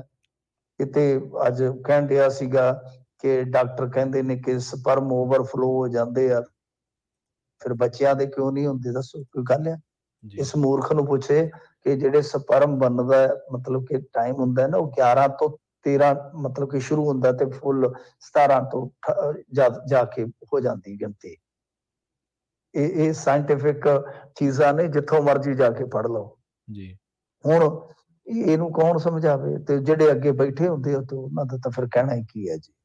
ਤੇ ਨਾਲ ਇਹ ਦੱਸਦਾ ਕਿ ਭਾਈ ਠੰਡੀਆਂ ਚੀਜ਼ਾਂ ਖਾਓ। ਹੁਣ ਦੱਸੋ ਕਿਹੜੇ ਬੰਦੇ ਨੂੰ ਨਹੀਂ ਪਤਾ ਕਿ ਕੀ ਖਾਣਾ ਕਿ ਨਹੀਂ ਖਾਣਾ? ਮਤਲਬ ਕਿ ਉਹੀ ਗੱਲਾਂ ਨੇ ਕਿ ਬ੍ਰਹਮਚਾਰ ਹੈ ਜਿਹੜਾ ਉਹ ਜੀ ਸਰਬਪੱਖੀ ਵਿਕਾਸ ਵਾਸਤੇ ਬਹੁਤ ਜ਼ਰੂਰੀ ਆ। ਇਹ ਮਤਲਬ ਕਿ ਉਪਦੇਸ਼ ਨੇ। ਪਰ ਬ੍ਰਹਮਚਾਰ ਬ੍ਰਹਮਚਾਰ ਦੇਖੋ, ਬ੍ਰਹਮਚਾਰ ਆਪਣੀ ਜਗ੍ਹਾ ਤੇ ਠੀਕ ਆ, ਪਰ ਗੱਲ ਇਹ ਹੈ ਕਿ ਗ੍ਰਸਤ ਤੋਂ ਬਿਨਾ ਵੀ ਨਹੀਂ ਨਾ ਜ਼ਿੰਦਗੀ ਤੁਰ ਸਕਦੀ। ਜੀ ਜੀ, ਸਾਰਿਆਂ ਨੂੰ ਤੁਸੀਂ ਬ੍ਰਹਮਚਾਰੀ ਬਣਾ ਕੇ ਕੀ ਕਰੋਗੇ? ਸੰਸਾਰ ਕਿੱਦਾਂ ਤੋਰਨਾ ਜੇ? ਤੁਸੀਂ ਕਿੱਦਾਂ ਆਏ ਸੰਸਾਰ 'ਚ? ਬਿਲਕੁਲ ਸਹੀ ਹੈ। ਤਾਂ ਗੱਲ ਇਹ ਹੈ ਕਿ ਜੇ ਬ੍ਰਹਮਚਾਰ ਇੱਕ ਮਤਲਬ ਕਿ ਵਧੀਆ ਠੀਕ ਆ, ਇੱਕ ਚੀਜ਼ ਨਾਲ ਮੈਂ ਸਹਿਮਤ ਹਾਂ ਇਹਦੇ ਨਾਲ ਕਿ ਜੋ ਇਹਨੇ ਗੱਲ ਕਹੀ ਹੈ, ਕਿਉਂਕਿ ਦੇਖੋ ਚਾਹੇ ਕੋਈ ਵੀ ਆ, ਮੈਂ ਜਿੱਥੇ ਮਤਲਬ ਕਿ ਕੋਈ ਚੰਗੀ ਚੀਜ਼ ਕਹਿੰਦਾ ਮੈਂ ਉਹਦੇ ਨਾਲ ਖੁੱਲ ਕੇ ਸਹਿਮਤ ਹੁੰਦਾ, ਮੈਨੂੰ ਵਿਊ ਵਾਲੇ ਚੱਕਰ 'ਚ ਕੋਈ ਪ੍ਰੋਬਲਮ ਨਹੀਂ ਹੁੰਦੀ। ਗੱਲ ਇਹ ਹੈ ਕਿ ਜਿੱਥੇ ਉਹਨੇ ਕਿਹਾ ਨਾ ਕਿ ਇਹਨਾਂ ਚੀਜ਼ਾਂ ਲਈ ਮੈਡੀਟੇਸ਼ਨ ਬਹੁਤ ਜ਼ਰੂਰੀ ਹੈ, ਤਾਂ ਤੁਸੀਂ ਮੈਡੀਟੇਸ਼ਨ ਦੇ ਜ਼ਰੀਏ ਕਾਬੂ ਕਰ ਸਕਦੇ ਹੋ। ਤਾਂ ਇਹ ਗੱਲ ਬਿਲਕੁਲ ਠੀਕ ਆ ਕਿ ਜਿਹੜਾ ਤੁਹਾਡਾ ਮਨ ਆ, ਮਤਲਬ ਕਿ ਜਦੋਂ ਜ਼ਿਆਦਾ ਕਾਮੀ ਹੋ ਜਾਵੇ, ਜ਼ਿਆਦਾ ਕਾਮ ਹੋਵੇ, ਤਾਂ ਮੇਰੇ ਖਿਆਲ ਦੇ ਨਾਲ ਇੰਦਰੀਆਂ ਨੂੰ ਕੰਟਰੋਲ ਕਰਨ ਦਾ ਮੈਡੀਟੇਸ਼ਨ, ਨਾਮ ਜਿਹਨੂੰ ਆਪਾਂ ਕਹਿੰਦੇ ਆ, ਉਹ ਕੋਈ ਵੀ ਕਰ ਸਕਦਾ। ਉਹਦੇ 'ਚ ਕਿਸੇ ਨੂੰ ਵਿਚੋਲਾ ਪਾਉਣ ਦੀ ਲੋੜ ਨਹੀਂ ਹੈ। ਜਿੰਨਾ ਮੈਡੀਟੇਸ਼ਨ, ਮੈਂ ਤਾਂ ਕਹਿੰਦਾ ਹੁੰਦਾ, ਜਿਹੜੇ ਬੱਚੇ ਸਾਨੂੰ ਮਿਲਦੇ ਆ ਪੜ੍ਹਾਈ ਦੇ ਬੋਝ ਦੇ ਮਾਰੇ, ਮੈਂ ਕਹਿੰਦਾ 10 ਮਿੰਟ 20 ਮਿੰਟ ਯਾਰ ਬੈਠੋ, ਇਹ ਬਹੁਤ ਸਾਰੀਆਂ ਚੀਜ਼ਾਂ ਨੇ ਤੁਹਾਡੇ ਕੋਲ, ਤੁਹਾਡਾ ਮਨ ਕਾਬੂ ਹੇਠ ਆ ਜਾਏਗਾ। ਜਦੋਂ ਮਨ ਕਾਬੂ ਹੇਠ ਆ ਗਿਆ ਨਾ, ਜਿੱਧਰ ਨੂੰ ਮਰਜ਼ੀ ਲੈ ਜਾਓ, ਕਿਉਂਕਿ ਮਨ ਹੀ ਤੇ ਇੱਕ ਐਸਾ ਹੈ ਨਾ ਜਿਹੜਾ ਤੁਹਾਨੂੰ ਮੰਜ਼ਿਲ ਤੋਂ, ਤੁਹਾਡੇ ਗੋਲ ਤੋਂ ਪਰੇ ਲੈ ਜਾਂਦਾ ਹੈ। ਇਹ ਉਮਰ ਹੀ ਐਸੀ ਹੈ। ਤੇ ਇਹ ਚੀਜ਼ ਤੇ ਚਲੋ ਠੀਕ ਕਹੀ ਹੈ। ਬਾਕੀ ਹੁਣ ਕੁਝ ਚੀਜ਼ਾਂ ਸਾਇੰਟਿਫਿਕ ਹੁੰਦੀਆਂ ਨੇ, ਜਿਵੇਂ ਬੱਚਿਆਂ ਦਾ, ਹੁਣ ਜੇ ਤੁਸੀਂ ਕਹੋ ਕਿ 9 ਸਾਲ ਦੇ ਬੱਚੇ ਦਾ ਓਵਰਫਲੋ ਕਿਉਂ ਨਹੀਂ ਹੁੰਦਾ, ਵੀਰ ਜੀ 9 ਸਾਲ ਦੇ ਬੱਚੇ ਦੀ ਉਮਰ 'ਚ ਸਪਰਮ ਬਣਦਾ ਹੀ ਨਹੀਂ ਹੈ। ਇਹ ਗੱਲ ਆ ਕਿ ਹੁਣ ਖੈਰ ਚਲੋ ਇਹਨਾਂ ਦਾ ਸਾਰਾ ਕੁਛ ਹੈ ਜਿਹੜਾ ਚੱਲੀ ਜਾਂਦਾ, ਸੂਤ ਹੈ ਟਮਟਮਾ। ਤੇ ਹੁਣ ਬਾਕੀ ਇਹਦੀ ਬਈ ਪੈਰੋਲ ਨੂੰ ਚੈਲੰਜ ਜ਼ਰੂਰ ਹੋ ਗਿਆ। ਅੱਜ ਪਟੀਸ਼ਨ ਨਵੇਂ ਸਿਰੇ ਤੋਂ ਜਿਹੜੀ ਆ ਉਹ SGPC ਨੇ ਪਾ ਦਿੱਤੀ ਹੈ। ਜੀ, ਅਗਲੀ ਖਬਰ ਦੇ ਵੱਲ ਵਧੀਆ ਮਿੰਟੂ ਜੀ, ਤੇ ਗੱਲ ਕਰੀਏ ਆਪਾਂ ਵਿਦੇਸ਼ ਜਾਣ ਦੇ ਰੁਝਾਨ ਦੀ। ਭਾਰਤੀਆਂ ਦੇ ਵਿੱਚ ਕਹਿੰਦੇ ਵਿਦੇਸ਼ ਜਾਣ ਦਾ ਰੁਝਾਨ ਵੱਧ ਰਿਹਾ ਜੀ। ਹਾਂਜੀ ਦੇਖੋ, ਇਹ ਅੰਕੜਾ ਅੱਜ ਫਿਰ ਰਾਜ ਸਭਾ ਦੇ ਵਿੱਚ ਪੇਸ਼ ਕੀਤਾ ਗਿਆ। ਵਿਦੇਸ਼ ਮੰਤਰੀ ਜਿਹੜੇ S ਜੈਸ਼ੰਕਰ ਨੇ, ਉਹਨਾਂ ਨੇ ਇੱਕ ਸਵਾਲ ਦੇ ਲਿਖਤੀ ਜਵਾਬ ਦੇ ਵਿੱਚ ਇਹ ਜਾਣਕਾਰੀ ਦਿੱਤੀ। ਉਹ ਕਹਿੰਦੇ ਕਿ 15 ਵਿੱਚ ਭਾਰਤੀ ਨਾਗਰਿਕਤਾ ਛੱਡਣ ਵਾਲੇ ਭਾਰਤੀਆਂ ਦੀ ਗਿਣਤੀ 1,31,499 ਸੀ, ਜਦਕਿ 16 ਚ ਇਹ ਗਿਣਤੀ 1,41,603 ਤੇ 17 ਦੇ ਵਿੱਚ 1,33,049, ਯਾਨੀ ਜਿਨ੍ਹਾਂ ਨੇ ਭਾਰਤੀ ਨਾਗਰਿਕਤਾ ਛੱਡ ਦਿੱਤੀ। 18 ਦੇ ਵਿੱਚ ਇਹ ਗਿਣਤੀ 1,34,561, ਜਦਕਿ 19 ਦੇ ਵਿੱਚ 1,44,017। ਫਿਰ 2020 ਦੇ ਵਿੱਚ ਕਿਉਂਕਿ ਕੋਵਿਡ ਆ ਗਿਆ, ਇਹ ਗਿਣਤੀ ਫਿਰ ਰਹਿ ਜਾਂਦੀ ਹੈ 85,256। 21 ਦੇ ਵਿੱਚ 1,63,370 ਤੇ ਫਿਰ 22 ਦੇ ਵਿੱਚ ਇਹ ਗਿਣਤੀ ਜਿਹੜੀ ਆ ਉਹ ਬਹੁਤ ਉੱਤੇ ਚਲੇ ਜਾਂਦੀ ਹੈ 2,25,620। ਤੇ ਇਸ ਸੰਬੰਧੀ 11 ਦਾ ਵੀ ਅੰਕੜਾ ਉਹਨਾਂ ਨੇ ਪੇਸ਼ ਕੀਤਾ ਕਿ ਉਸ ਵੇਲੇ ਗਿਣਤੀ ਜਿਹੜੀ ਸੀਗੀ ਉਹ 1,22,899 ਸੀ, ਜਦਕਿ 12 ਚ 1,20,923, 13 ਦੇ ਵਿੱਚ 1,31,405, 14 ਚ 1,29,328 ਸੀਗੀ।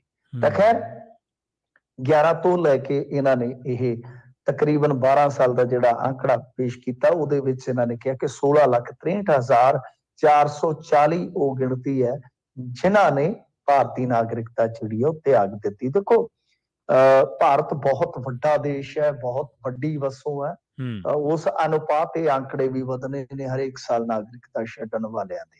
ਜੀ, ਗੱਲ ਇਹ ਆ ਕਿ ਨਾਗਰਿਕਤਾ ਛੱਡਣ ਦੇ ਕਈ ਕਾਰਨ ਨੇ। ਪਹਿਲੀ ਗੱਲ ਤੇ ਸਾਨੂੰ ਇਹ ਸਮਝਣਾ ਚਾਹੀਦਾ ਕਿ ਨਾਗਰਿਕਤਾ ਇੱਕ ਤੇ ਹੈ ਕਿ ਨਾਗਰਿਕਤਾ ਇੰਡੀਆ ਦਿੰਦਾ ਨਹੀਂ ਹੈ, ਸਭ ਤੋਂ ਵੱਡੀ ਪ੍ਰੋਬਲਮ ਹੈ। ਦੋਹਰੀ ਨਾਗਰਿਕਤਾ ਨਹੀਂ ਹੈਗੀ ਇੰਡੀਆ 'ਚ।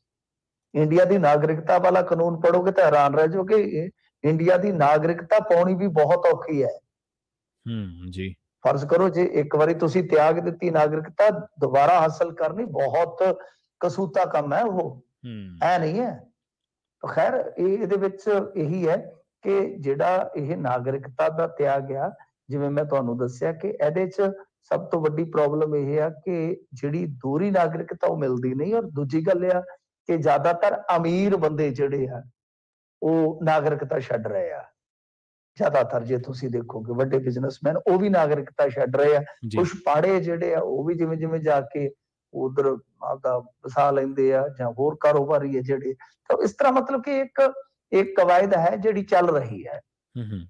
ਇਹਦੇ ਵੱਖ-ਵੱਖ ਕਾਰਨ, ਇੱਕ ਕਿਉਂਕਿ ਬਿਜ਼ਨਸ ਵਾਲੇ ਨੂੰ ਮਾਹੌਲ ਜਾਂ ਕਹਿ ਲਓ ਕਿ ਸਮਾਜਿਕ ਤੌਰ ਤੇ ਵੀ ਕੁਝ ਸੁਰੱਖਿਆ, ਇਹ ਕਈ ਕਾਰਨ ਬਣ ਜਾਂਦੇ ਨੇ, ਬਹੁਤ ਪਰਤੀ ਹੈ ਇਹ ਚੀਜ਼। ਤਾਂ ਖੈਰ ਇਹਦੇ ਵਿੱਚ ਇਹੀ ਹੈ ਕਿ ਹਾਲ ਦੀ ਘੜੀ ਨਾਗਰਿਕਤਾ ਛੱਡਣ ਵਾਲਿਆਂ ਦਾ ਜਿਹੜਾ ਅੰਕੜਾ ਹੈ ਉਹ ਇਸ ਵਰੇ ਯਾਨੀ ਲਾਸਟ ਵਰੇ 2.25 ਲੱਖ ਹੈ, ਤੇ ਯਕੀਨਨ ਇਹ ਮਤਲਬ ਕਿ ਜੇ ਦੁਨੀਆ ਇਸੇ ਤਰ੍ਹਾਂ ਹੀ ਸਥਿਰ ਰਹਿ ਕੇ ਚੱਲਦੀ ਰਹੀ, ਇਹ ਅੰਕੜਾ ਇਸ ਵਰੇ ਹੋਰ ਵੀ ਵਧੇਗਾ, ਸਾਫ਼ ਹੈ ਜੀ। ਜੀ, ਅਗਲੀ ਖਬਰ ਦੇ ਵੱਲ ਵਧੀਏ ਮਿੰਟੂ ਜੀ, ਤੇ ਗੱਲ ਕਰੀਏ ਠੱਗੀਆਂ ਦੀ। ਰਿਟਾਇਰਡ ਫੌਜੀਆਂ ਤੋਂ 80 ਕਰੋੜ ਰੁਪਇਆ ਠੱਗ ਲਿਆ ਜੀ। ਹਾਂਜੀ, ਦੇਖੋ ਇਹਨਾਂ ਨੇ ਠੱਗਿਆ ਵੀ ਕੀ, ਇਹਨਾਂ ਦੀ ਜਿਹੜੀ ਕਹਿ ਲਓ ਕਿ ਪੂਰੀ तकिया कलाम वाली लाइन सी कि हम तो खुद फौजी हैं, फौजी कभी फौजी से गद्दारी थोड़ी ना करता है। ਤਾਂ ਇਸ ਤਰ੍ਹਾਂ ਇਹਨਾਂ ਨੇ ਬੱਚੇ ਚ ਲੈ ਲਿਆ, ਬਹੁਤ ਸਾਰੇ ਲੋਕਾਂ ਨੂੰ ਬੱਚੇ ਚ ਲੈ ਲਿਆ। 80 ਕਰੋੜ ਦੀ ਠੱਗੀ ਹੈ। ਮਤਲਬ ਕਿ ਦੇਖੋ ਗੱਲ ਕੀ ਹੈ ਕਿ ਜਿਹੜੇ ਠੱਗ ਹੁੰਦੇ ਆ, ਨੌਸਰਬਾਜ਼ ਹੁੰਦੇ ਆ, ਉਹਨਾਂ ਕੋਲ ਬਹੁਤ ਤੌਰ ਤਰੀਕੇ ਹੁੰਦੇ। ਮੱਧ ਪ੍ਰਦੇਸ਼ ਦੇ ਵਿੱਚ ਇੱਕ ਇਲਾਕੇ ਚ ਗਏ, ਕਮਾਲ ਦੀ ਗੱਲ ਇਹ ਆ ਕਿ ਇਹ 3 ਰਾਜਸਥਾਨ ਤੋਂ ਸਕੇ ਭਰਾ ਨੇ।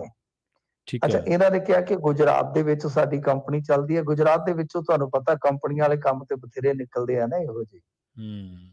ਹੁਣ ਦੇਖੋ ਇਹਨਾਂ ਨੇ ਜਾ ਕੇ ਜਦੋਂ ਬੰਦਿਆਂ ਨੂੰ ਪੁੱਛਲਾਇਆ ਕਿ ਜਿਹੜੇ ਸਾਬਕਾ ਆਰਮੀ ਮੈਨ ਨੇ ਉਹਨਾਂ ਵਾਸਤੇ ਸਾਡੇ ਕੋਲ ਬਹੁਤ ਵਧੀਆ ਪਲਾਨ ਹੈਗੇ ਨੇ ਜੀ, ਕਿ ਤੁਸੀਂ ਆਓ, ਤੁਸੀਂ ਇਨਵੈਸਟਮੈਂਟ ਕਰੋ, ਤੁਹਾਨੂੰ ਪ੍ਰਾਪਰਟੀ ਮਿਲੇਗੀ, ਤੁਹਾਨੂੰ ਪੈਸੇ ਜਿਹੜੇ ਉਹ ਰਿਟਰਨ ਆਉਣੇ ਸ਼ੁਰੂ ਹੋ ਜਾਣਗੇ।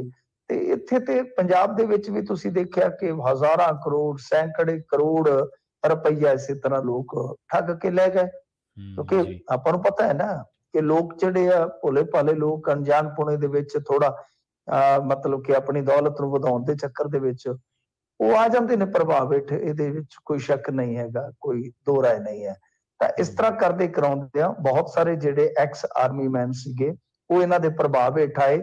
ਪੈਸੇ ਸ਼ੁਰੂ ਚ ਇਹਨਾਂ ਨੇ ਥੋੜੇ ਬਹੁਤੇ ਮੋੜੇ ਵੀ, ਪਰ ਅੰਤ ਦੇ ਵਿੱਚ ਫੇਰ ਸਾਰਾ ਕੁਝ ਜੋ ਹੁੰਦਾ ਤੁਹਾਨੂੰ ਪਤਾ ਹੀ ਆ। ਹੁਣ ਜਦੋਂ ਪੁਲਿਸ ਕੇਸ ਹੋਇਆ, ਪੁਲਿਸ ਕੇਸ ਹੋਣ ਤੋਂ ਬਾਅਦ ਫਿਰ ਸਾਰਾ ਕੁਝ ਜਦੋਂ ਖੰਗਾਲਿਆ ਗਿਆ ਕਿ ਅਸਲ ਦੇ ਵਿੱਚ ਜਿਹੜੀ ਇਹਨਾਂ ਨੇ ਅਨੈਕਸਾ ਐਵਰਗ੍ਰੀਨ ਆਖੀ ਸੀਗੀ ਕਿ ਸਾਡੀ ਕੰਪਨੀ ਹੈ, ਉਹ ਗੁਜਰਾਤ ਦੇ ਵਿੱਚ ਹੈ ਹੀ ਨਹੀਂ ਹੈ। ਮਤਲਬ ਕਿ ਉਹ ਕੰਪਨੀ ਦੀ ਕੋਈ ਹੋਂਦ ਨਹੀਂ ਹੈ।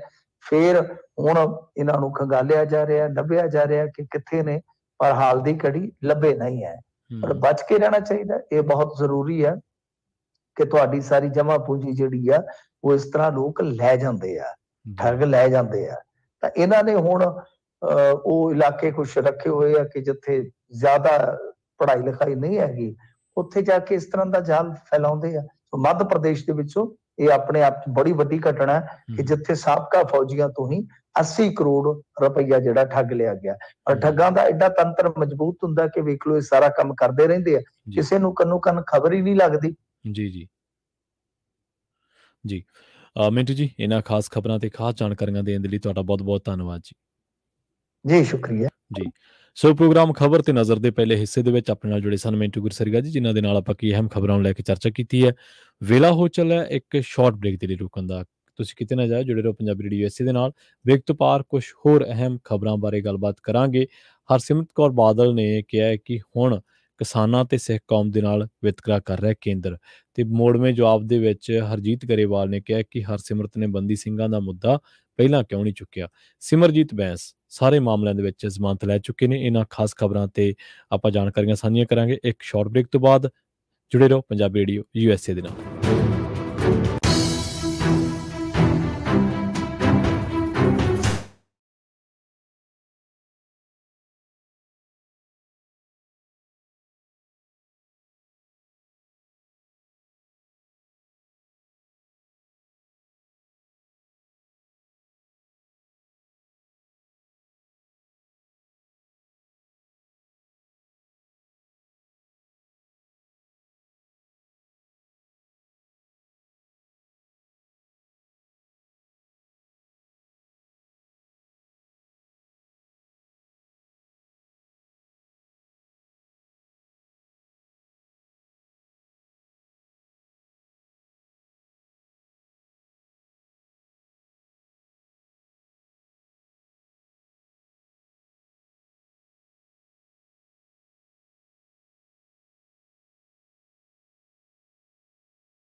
ਬ੍ਰੇਕ ਤੋਂ ਬਾਅਦ ਇੱਕ ਵਾਰ ਮੁੜ ਤੋਂ ਤੁਹਾਡਾ ਸਾਰਿਆਂ ਦਾ ਸਵਾਗਤ ਹੈ। ਪ੍ਰੋਗਰਾਮ ਖਬਰ ਤੇ ਨਜ਼ਰ ਦੇ ਵਿੱਚ ਤੁਸੀਂ ਜੁੜੇ ਹੋਏ ਹੋ ਪੰਜਾਬੀ ਰੇਡੀਓ USA ਦੇ ਨਾਲ। ਬ੍ਰੇਕ ਤੋਂ ਬਾਅਦ ਕੁਝ ਹੋਰ ਅਹਿਮ ਖਬਰਾਂ ਦੇ ਵੱਲ ਚੱਲਦੇ ਹਾਂ।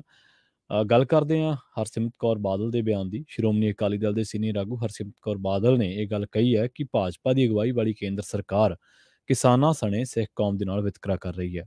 ਸੰਸਦ ਦੇ ਵਿੱਚ ਰਾਸ਼ਟਰਪਤੀ ਦੇ ਭਾਸ਼ਣ ਤੇ ਬਹਿਸ ਦੇ ਵਿੱਚ ਭਾਗ ਲੈਂਦਿਆਂ ਹਰਸਿਮਰਤ ਕੌਰ ਬਾਦਲ ਨੇ ਕਿਹਾ ਕਿ ਸਰਕਾਰ ਆਪਣੇ ਵਾਅਦੇ ਦੇ ਮੁਤਾਬਕ 2022 ਤੱਕ ਕਿਸਾਨਾਂ ਦੀ ਆਮਦਨ ਦੁੱਗਣੀ ਕਰਨ ਦੇ ਵਿੱਚ ਨਾਕਾਮ ਰਹੀ ਹੈ। ਬੀਬੀ ਬਾਦਲ ਨੇ ਇੱਕ ਦੱਸਿਆ ਕਿ ਪਿਛਲੇ 9 ਸਾਲਾਂ ਦੇ ਵਿੱਚ ਗਰੀਬ ਹੋਰ ਗਰੀਬ ਹੋਇਆ ਅਤੇ ਜਿਨ੍ਹਾਂ ਨੂੰ ਅੱਛੇ ਦਿਨ ਦਿਖਾਉਣ ਦਾ ਵਾਅਦਾ ਕੀਤਾ ਗਿਆ ਸੀ ਉਹਨਾਂ ਨੂੰ ਅੱਤ ਦੀ ਮਹਿੰਗਾਈ, ਕਰਜ਼ਾ ਅਤੇ ਭੁੱਖਮਰੀ ਦੇ ਨਾਲ ਦੋ ਚਾਰ ਹੋਣਾ ਪੈ ਰਿਹਾ।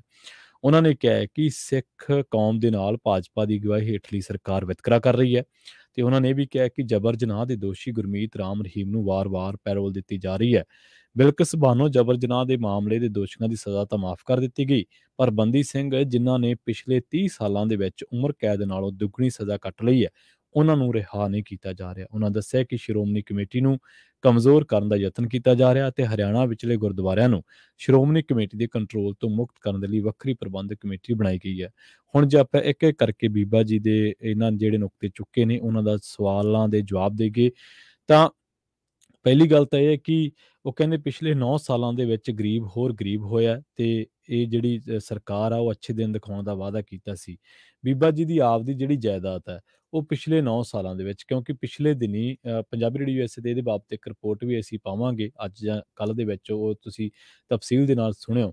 ਜਿਹੜੀ ਰਿਪੋਰਟ ਆਈ ਹੈ ADR the, association for democratic rights, ਉਹਦੇ ਵਿੱਚ ਇਹ ਗੱਲ ਕਹੀ ਗਈ ਹੈ ਕਿ 2009 ਤੋਂ ਲੈ ਕੇ 2019 ਤੱਕ 71 ਸੰਸਦ ਮੈਂਬਰਾਂ ਦੀ ਜਿਹੜੀ ਦੌਲਤ ਆ ਉਹ ਜਿਹੜੀ ਔਸਤ ਉਦੋਂ 6 ਕਰੋੜ 15 ਲੱਖ ਸੀ, 2019 ਦੇ ਵਿੱਚ ਵੱਧ ਕੇ 23 ਕਰੋੜ ਹੋ ਗਈ।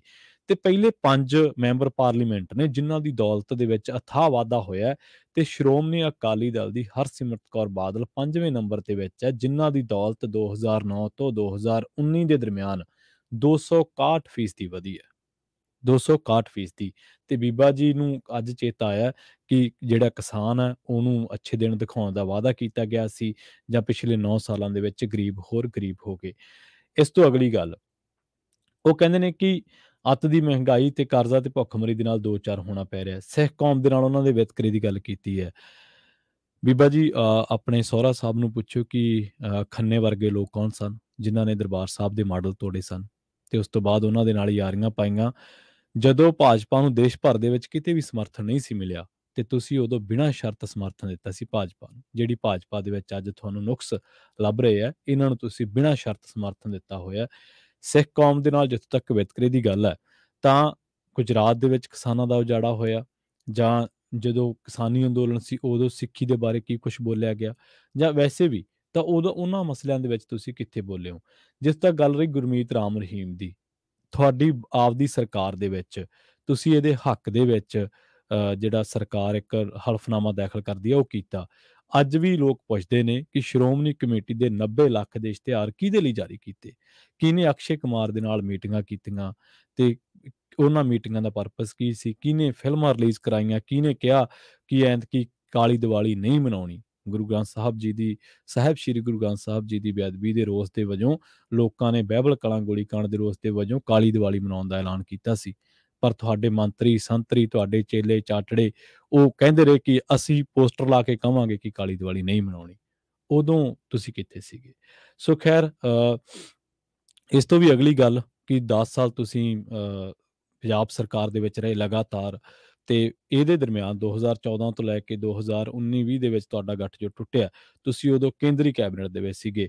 ਸਿੱਖਾਂ ਦੇ ਮਸਲਿਆਂ ਦੇ ਵਿੱਚ, ਬੰਦੀ ਸਿੰਘਾਂ ਦੀ ਰਿਹਾਈ ਦੇ ਲਈ ਉਦੋਂ ਕੀ ਕੀਤਾ ਉਹ ਜ਼ਰੂਰ ਦੱਸਿਓ। ਅੱਜ ਬਿਲਕਿਸ ਬਾਨੋ ਦੇ ਜਬਰ ਜਨਾਹ ਦੇ ਮਾਮਲਿਆਂ ਦੀ ਦੋਸ਼ੀਆਂ ਦੀ ਸਜ਼ਾ ਤੁਹਾਨੂੰ ਦਿਸ ਰਹੀ ਹੈ, ਪਰ ਜਦੋਂ ਡੇਰੇਦਾਰ ਦੇ ਹੱਕ ਦੇ ਵਿੱਚ ਹਲਫਨਾਮੇ ਦਾਇਰ ਕੀਤੇ ਜਾ ਰਹੇ ਸੀ ਉਦੋਂ ਤੁਸੀਂ ਕਿਉਂ ਨਾ ਬੋਲੇ। ਅੱਜ ਤੁਸੀਂ ਕਹਿ ਰਹੇ ਹੋ ਕਿ ਸ਼੍ਰੋਮਣੀ ਕਮੇਟੀ ਨੂੰ ਕਮਜ਼ੋਰ ਕਰਨ ਦਾ ਯਤਨ ਕੀਤਾ ਜਾ ਰਿਹਾ ਹੈ, ਤੇ ਸ਼੍ਰੋਮਣੀ ਕਮੇਟੀ ਨੂੰ ਕਹੋ ਕਿ ਲਾਪਤਾ ਪਾਵਨ ਸਰੂਪਾਂ ਦੇ ਮਾਮਲੇ ਦੇ ਵਿੱਚ ਜਵਾਬ ਦੇਵੇ। ਇਹ ਤਾਂ ਕੋਈ ਵੀ ਸਿੱਖ ਨਹੀਂ ਚਾਹੁੰਦਾ ਕਿ ਸ਼੍ਰੋਮਣੀ ਕਮੇਟੀ ਕਮਜ਼ੋਰ ਹੋਵੇ। ਹਾਂ, ਹਰ ਪੰਥ ਪ੍ਰਸਤ ਬੰਦਾ, ਹਰ ਕੌਮ ਪ੍ਰਸਤ ਬੰਦਾ ਇਹ ਚਾਹੁੰਦਾ ਹੈ ਕਿ ਸ਼੍ਰੋਮਣੀ ਕਮੇਟੀ, ਜਿਹੜੇ ਲੋਕ ਸ਼੍ਰੋਮਣੀ ਕਮੇਟੀ ਦੇ ਵਿੱਚ ਬੈਠਣ, ਅਗਵਾਈ ਕਰਨ, ਫੈਸਲੇ ਲੈਣ, ਉਹ ਨਿਧੜਕ ਹੋਣ, ਉਹਨਾਂ ਤੇ ਕਿਸੇ ਤਰ੍ਹਾਂ ਦਾ ਸਿਆਸੀ, ਸਮਾਜਿਕ, ਧਾਰਮਿਕ ਪਰਛਾਵਾਂ ਨਾ ਹੋਵੇ। ਉਹ ਬਿਲਕੁਲ ਉਸ ਤਰੀਕੇ ਨਾਲ ਕੌਮ ਦੀ ਅਗਵਾਈ ਕਰਨ ਜਿਸ ਤਰੀਕੇ ਦੀ ਇਹ ਸੰਸਥਾ ਹੈ। ਕਿਉਂਕਿ ਇਹ ਛੋਟੀ ਮੋਟੀ ਸੰਸਥਾ ਨਹੀਂ ਹੈ, ਸਿੱਖਾਂ ਦੀ ਮਿੰਨੀ ਪਾਰਲੀਮੈਂਟ ਹੈ ਸ਼੍ਰੋਮਣੀ ਗੁਰਦੁਆਰਾ ਪ੍ਰਬੰਧਕ ਕਮੇਟੀ। ਸੋ ਅੱਜ ਤੁਹਾਨੂੰ ਇਹ ਸਾਰੇ ਨੁਕਤੇ ਯਾਦ ਆ ਰਹੇ ਨੇ ਜਦੋਂ ਗੱਠਜੋੜ ਟੁੱਟਿਆ, ਪਰ ਇਸੇ ਗੱਠਜੋੜ ਦੇ ਦਰਮਿਆਨ ਬਹੁਤ ਸਾਰੇ ਮਸਲੇ ਜਿਹੜੇ ਆ ਉਹ ਹੱਲ ਕਰਵਾਏ ਜਾ ਸਕਦੇ ਸੀ, ਪਰ ਹੁਣ ਵੇਲਾ ਵਹਾ ਚੁੱਕੇ ਹੋ। ਹੁਣ ਇਹਨਾਂ ਗੱਲਾਂ ਦਾ ਕਰਨ ਦਾ ਕੋਈ ਫਾਇਦਾ ਨਹੀਂ। ਹੁਣ ਤਾਂ ਤੁਹਾਡੇ ਵਿਰੋਧੀ ਹਰਜੀਤ ਗਰੇਵਾਲ, ਜਿਹੜੇ ਕਿ ਜਦੋਂ ਤੁਹਾਡੀਆਂ ਸਟੇਜਾਂ ਲੱਗਦੀਆਂ ਸੀ, ਰੈਲੀਆਂ ਦੇ ਵਿੱਚ ਤੁਸੀਂ ਬਹਿੰਦੇ ਸੀ ਫਰੰਟ ਸਟੇਜਾਂ ਦੇ ਉੱਤੇ, ਤੇ ਹਰਜੀਤ ਗਰੇਵਾਲ ਹੋਣੀ ਤੀਜੀ ਚੌਥੀ ਲਾਈਨ ਦੇ ਵਿੱਚ ਬੈਠੇ ਹੁੰਦੇ ਸੀ ਪਿਛਾਂਹ, ਉੱਥੇ ਫੋਟੋ ਵੀ ਕਈ ਵਾਰੀ ਆ ਜਾਂਦੀ ਸੀ, ਕਈ ਵਾਰੀ ਨਹੀਂ ਆਉਂਦੀ ਸੀ। ਹੁਣ ਉਹ ਕੀ ਕਹਿ ਰਿਹਾ, ਉਹ ਕਹਿੰਦਾ ਕਿ ਲੋਕ ਸਭਾ ਮੈਂਬਰ ਹਰਸਿਮਰਤ ਕੌਰ ਬਾਦਲ ਵੱਲੋਂ ਕੇਂਦਰ ਦੀ ਭਾਜਪਾ ਸਰਕਾਰ ਦੇ ਵਿੱਚ ਸ਼੍ਰੋਮਣੀ ਅਕਾਲੀ ਦਲ ਦੇ ਭਾਈਵਾਲ ਹੁੰਦਿਆਂ ਬੰਦੀ ਸਿੰਘਾਂ ਦੀ ਰਿਹਾਈ ਦਾ ਮੁੱਦਾ ਕਿਉਂ ਨਹੀਂ ਚੁੱਕਿਆ ਗਿਆ, ਜਿਹੜਾ ਕਿ ਹੁਣ ਉਹ ਮੰਤਰੀ ਮੰਡਲ ਤੋਂ ਬਾਹਰ ਹੋਣ ਤੇ ਅਕਾਲੀ ਦਲ ਭਾਜਪਾ ਗੱਠਜੋੜ ਟੁੱਟਣ ਮਗਰੋਂ ਚੁੱਕ ਰਹੇ ਨੇ। ਤੇ ਉਹਨਾਂ ਨੇ ਇਹ ਵੀ ਕਿਹਾ ਹੈ ਕਿ ਸ਼੍ਰੋਮਣੀ ਕਮੇਟੀ ਵੱਲੋਂ ਬੰਦੀ ਸਿੰਘਾਂ ਦੀ ਰਿਹਾਈ ਦੇ ਲਈ ਭਰਾਏ ਜਾਂਦੇ ਪ੍ਰੋਫਾਰਮੇ ਭਰਨ ਦੇ ਲਈ ਭਾਜਪਾ ਤਿਆਰ ਹੈ ਤੇ ਭਾਖੜਾ ਬਿਆਸ ਮੈਨੇਜਮੈਂਟ ਬੋਰਡ ਦਾ ਮੈਂਬਰ ਬਣਾਉਣ ਦੇ ਲਈ ਪੰਜਾਬ ਦਾ ਪੂਰਾ ਹੱਕ ਹੈ। ਚੰਡੀਗੜ੍ਹ ਤੇ ਪੰਜਾਬ ਦੇ ਦਰਿਆਈ ਪਾਣੀਆਂ ਤੇ ਪੰਜਾਬ ਦਾ ਹੱਕ ਬਰਕਰਾਰ ਰਹੇਗਾ। ਭਾਜਪਾ ਦੇ ਪੰਜਾਬ ਦੇ ਲੀਡਰਾਂ ਨੂੰ ਹੁਣ ਪੰਜਾਬ ਦੇ ਮਸਲੇ ਯਾਦ ਆਉਣ ਲੱਗੇ ਆ। ਪਹਿਲਾਂ ਇਹਨਾਂ ਨੇ ਕਦੇ ਚੰਡੀਗੜ੍ਹ ਦੇ ਮਸਲੇ ਤੇ ਬਿਆਨ ਨਹੀਂ ਦਿੱਤਾ। ਕੀ ਕਹਿਣਾ ਕੋਈ ਇੱਕ ਅੱਧਾ ਲੀਡਰ ਵਿੱਚੋਂ ਨਿੱਤਰ ਗਿਆ ਹੋਵੇ, ਪੰਜਾਬ ਭਾਜਪਾ ਦੇ ਤੌਰ ਤੇ ਬਹੁਤ ਘੱਟ।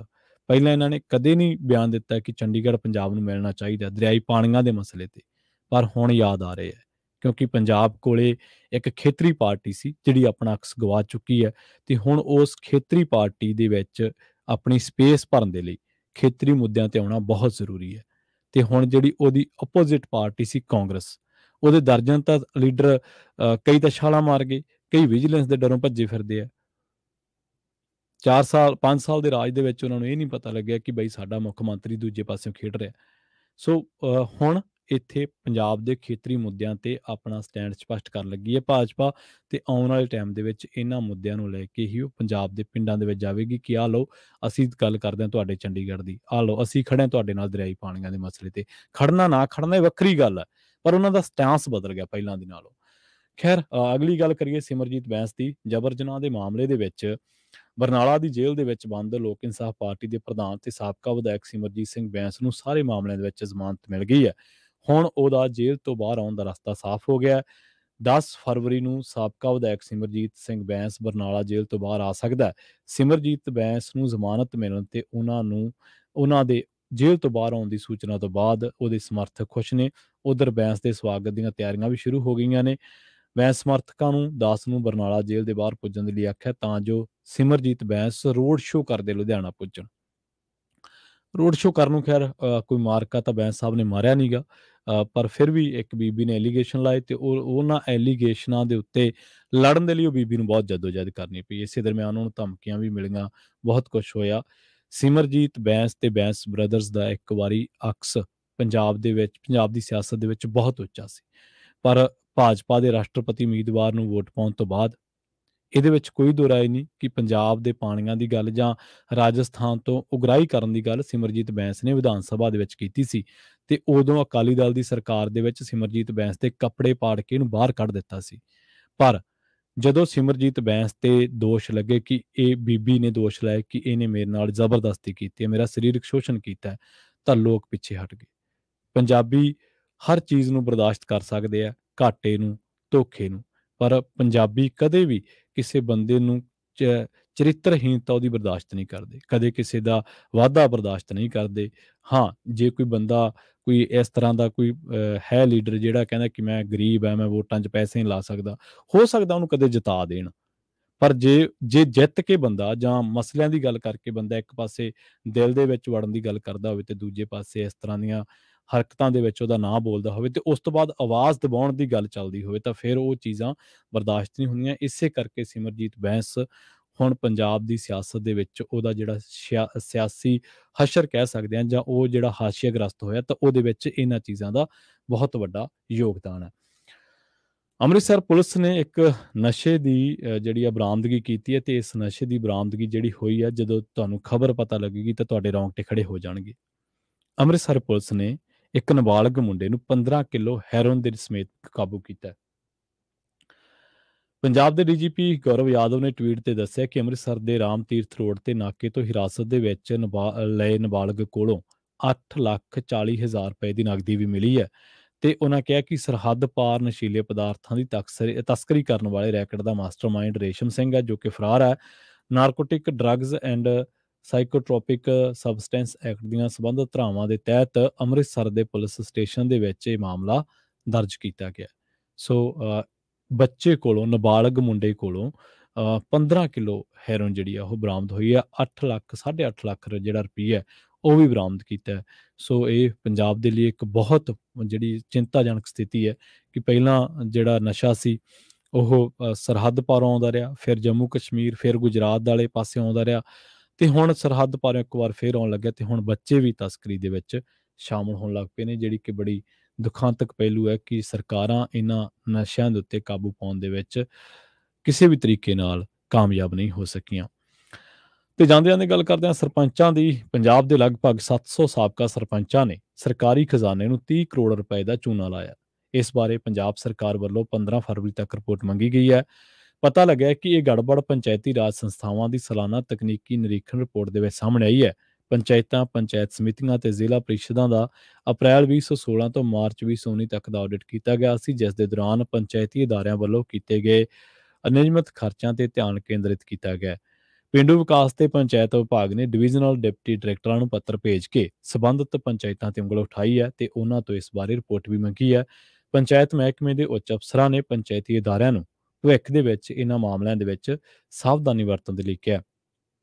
ਪਤਾ ਲੱਗਿਆ ਤਕਨੀਕੀ ਨਿਰੀਖਣ ਰਿਪੋਰਟ ਦੇ ਮੁਤਾਬਕ ਇਹ ਗੱਲ ਸਾਹਮਣੇ ਆਈ ਹੈ ਕਿ ਇਹ ਜਿਹੜੀਆਂ ਬੇਨਿਯਮੀਆਂ ਅਕਾਲੀ ਭਾਜਪਾ ਗੱਠਜੋੜ ਤੇ ਕਾਂਗਰਸ ਦੀ ਸਰਕਾਰ ਵੇਲੇ ਹੋਈਆਂ, ਤੇ ਇਹਨਾਂ ਵਰ੍ਹਿਆਂ ਦੇ ਦੌਰਾਨ 19 ਪੰਚਾਇਤ ਸਮਿਤੀਆਂ ਨੇ 117 ਗ੍ਰਾਮ ਪੰਚਾਇਤਾਂ ਨੇ 3.5 ਕਰੋੜ ਰੁਪਏ ਤੋਂ ਵੱਧ ਦਾ ਖਰਚਾ ਕੀਤਾ, ਜਿਹੜਾ ਕਿ ਕਿਸੇ ਵੱਟੇ ਖਾਤੇ ਦੇ ਵਿੱਚ ਨਹੀਂ ਆਉਂਦਾ। ਆਡਿਟ ਦੇ ਵਿੱਚ ਪਾਇਆ ਗਿਆ ਕਿ ਇਹਨਾਂ ਪੰਚਾਇਤਾਂ ਨੇ ਨਿਯਮਾਂ ਦੀ ਉਲੰਘਣਾ ਕਰਕੇ ਰੇਤਾ, ਬਜਰੀ, ਸਟੀਲ, ਟਾਈਲਾਂ, ਸੈਨੇਟਰੀ ਵਸਤਾਂ ਅਤੇ ਬਿਜਲੀ ਵਸਤਾਂ ਦੇ ਵਿੱਚ ਖਰੀਦ ਬਿਨਾਂ ਕੋਟੇਸ਼ਨਾਂ ਅਤੇ ਬਿਨਾਂ ਟੈਂਡਰਾਂ ਤੋਂ ਕੀਤੀ ਹੈ। ਮਰੇਲ ਕੋਟਲਾ ਦੇ ਪਿੰਡ ਫਲੰਦ ਕਲਾਂ ਦੀ ਪੰਚਾਇਤ ਨੇ 4,38,000, ਹੁਸ਼ਿਆਰਪੁਰ ਜ਼ਿਲ੍ਹੇ ਦੇ ਪਿੰਡ ਜੱਟਪੁਰ ਦੀ ਪੰਚਾਇਤ ਨੇ 3,40,000, ਮਹਿੰਦੀਪੁਰ ਪੰਚਾਇਤ ਨੇ 2,91,000 ਤੇ ਮੋਗਾ ਦੇ ਪਿੰਡ ਭੋਈਪੁਰ ਦੀ ਪੰਚਾਇਤ ਨੇ 4,16,000 ਦਾ ਸਮਾਨ ਨਿਯਮਾਂ ਦੀ ਉਲੰਘਣਾ ਕਰਕੇ ਖਰੀਦਿਆ ਸੀ। ਪੰਜਾਬ ਦੇ 71 ਪਿੰਡਾਂ ਦੇ ਸਾਬਕਾ ਸਰਪੰਚਾਂ ਨੇ ਨਗਦੀ ਅਤੇ ਬਕਾਏ ਹਾਲੇ ਤੱਕ ਪੰਚਾਇਤ ਮਹਿਕਮੇ ਦੇ ਹਵਾਲੇ ਨਹੀਂ ਕੀਤੇ, ਜਿਨ੍ਹਾਂ ਦੀ ਰਾਸ਼ੀ ਕਰੀਬ 1.5 ਕਰੋੜ ਰੁਪਇਆ ਬਣਦੀ ਹੈ। ਬਹੁਤੀਆਂ ਥਾਵਾਂ ਤੇ ਇਹ ਰਾਸ਼ੀ ਵੱਟੇ ਖਾਤੇ ਦੇ ਵਿੱਚ ਵੀ ਪਾਈ ਜਾ ਰਹੀ ਹੈ। ਤੂਰ ਬਣਜਾਰਾ ਦੇ ਇੱਕ ਸਾਬਕਾ ਸਰਪੰਚ ਕੋਲੇ 4,58,000, ਨਡਾਲਾ ਬਲਾਕ ਦੇ ਪਿੰਡ ਇਮਾਮ ਨਗਰ ਦੇ ਸਰਪੰਚ ਵੱਲ 5,92,000 ਰੁਪਏ ਦੀ ਪੁਰਾਣੀ ਰਕਮ ਹੀ ਖੜੀ ਹੈ। ਸਿੱਧਵਾਂ ਵੇਟ ਦੇ ਪਿੰਡ ਨਵਾਂ ਗਾਉਂ ਦੀ ਇੱਕ ਔਰਤ ਸਰਪੰਚ ਦੇ ਵੱਲ 18 ਲੱਖ ਰੁਪਏ ਦਾ ਬਕਾਇਆ ਖੜਾ ਹੈ।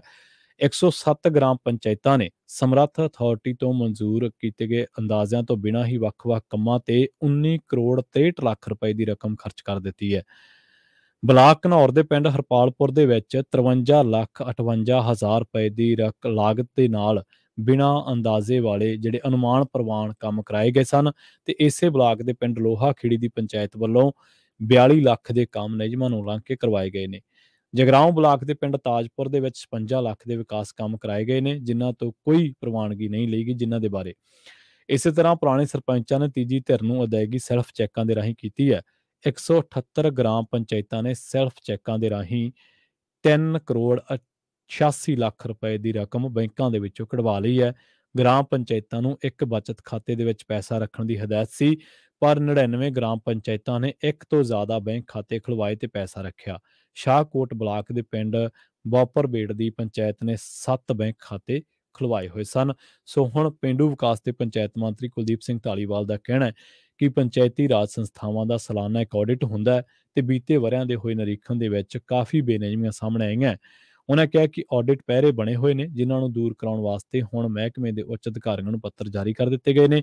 ਜਿੱਥੇ ਵੀ ਕੁਤਾਹੀ ਹੋਈ ਉੱਥੇ ਕਾਰਵਾਈ ਕੀਤੀ ਜਾਊਗੀ। ਸੋ ਇੱਥੇ ਭ੍ਰਿਸ਼ਟਾਚਾਰ ਇਸ ਕਦਰ ਹੈ ਕਿ ਹਰ ਬੰਦਾ, ਹਰ ਜਿਹੜੀ ਸੰਸਥਾ ਜਿੱਥੇ ਵੀ ਉਹਦਾ ਦਾਅ ਲੱਗਦਾ ਉੱਥੇ ਉਹ ਦਾਅ ਲਾਉਂਦੀ ਹੈ, ਤੇ ਹਰ ਬੰਦਾ ਭ੍ਰਿਸ਼ਟਾਚਾਰ ਦੇ ਵਿੱਚ ਪੂਰਾ ਜਿਹੜਾ ਉਹ ਕਰਨ ਦੇ ਵਿੱਚ ਮਸ਼ਰੂਫ ਹੈ।